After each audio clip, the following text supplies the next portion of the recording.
Tough, খুবই tough. আমি কিভাবে রাখছি এটা আল্লাহই জানে। আমিও জানি না আসলে। যেটা বললেন যে ধরেন একটা কেস, হ্যাঁ এখন হয়েছে, সবারই রাইটস আছে, বাট আপনারা সবাই জানেন যে এটা কেমন ধরনের কেস ছিল, কিংবা আমি ওই সময় কোথায় ছিলাম, আমার কাজ কী ছিল, কিংবা আমি কী করছিলাম। তো এই বিষয়টা নিয়ে খুব বেশি একটা বলতে চাই না। আর একটা জিনিস যেটা সদ্য হয়েছে, আমার লাইফে আমি কোনোদিন আসলে নিজে থেকে কোনো ট্রেড করে নিই। কেউ যদি এটা বলে যে এই ট্রেডিং নিয়ে কথাও বলেছি, আমাকে প্রমাণ দিলে আমি খুশি হব। সো এই সবগুলো এখন আসলে যে কেউ যে যার যার মতো করতেই পারে, বাট জিনিসগুলো হচ্ছে যে আপনি যদি সুন্দর করে একটু করতেও হয়তো মেবি বেটার হতো আমার জন্য হয়তো মেন্টালি একটু ভালো হতো।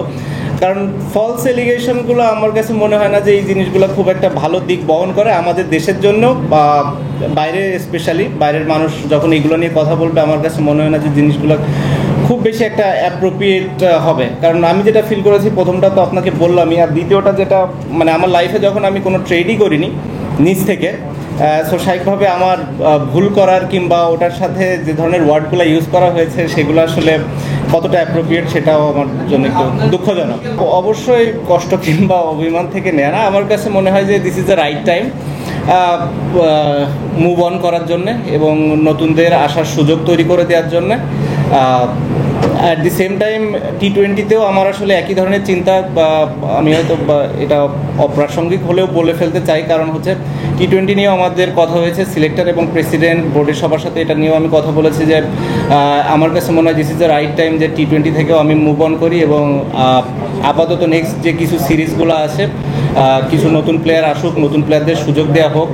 অ্যাট দি সেম টাইম আমি যদি ফ্র্যাঞ্চাইজি লিগ খেলাগুলোর সুযোগ পাই, এখানে ভালো করতে থাকি, 6 মাস 1 বছর পরে যদি কখনো মনে করে বিসিবি যে হ্যাঁ না এখানে টি-20তে আমার কন্ট্রিবিউট করার একটা সুযোগ আছে, আমি পারফর্ম করছি এবং ফিট আছি, দেন আমরা ডিসাইড করতে পারি। বাট অ্যাট দিস মোমেন্ট আমি নিজেকে অন্তত টি-20তে দেখছি না। আর সাউথ আফ্রিকা যেহেতু টেস্ট সিরিজ, আমার ইচ্ছা আছে যে লাস্ট সিরিজ হওয়ার। সো বেসিক্যালি আপনারা বলতে পারেন যে মোটামুটি 2টা ফরম্যাটে আমি আমার শেষটা অন্তত দেখছি। 250-টিরও বেশি ডিজাইন অপশন নিয়ে ওয়ালটন স্মার্ট ফ্রিজ, বোঝে আপনার প্রয়োজন। এখন আসলে এই সিরিজগুলো আমি খেলার আমার কোনো রিজন আছে বলে মনে করি না। আমার কাছে মনে হয় নতুন নতুন কিছু প্লেয়ারদের সুযোগ দেওয়া উচিত এবং তাদেরকে দেখার এটাই সব থেকে বড় সময় কিংবা সুযোগ। এটা আছে, এরপরে হয়তো ওয়েস্ট ইন্ডিজ আছে, তারপরে আরও কিছু ইয়ে থাকবে। আমার মনে হয় 2026 সালে যদি দিকে বাংলাদেশ ক্রিকেট বোর্ড তাকায়, তাহলে সেটাই হবে সব থেকে ভালো দিক, এবং এটা আমরা সবাই মিলে ডিসিশন নিয়েছি এবং আমরা সবাই এটাতে একমত।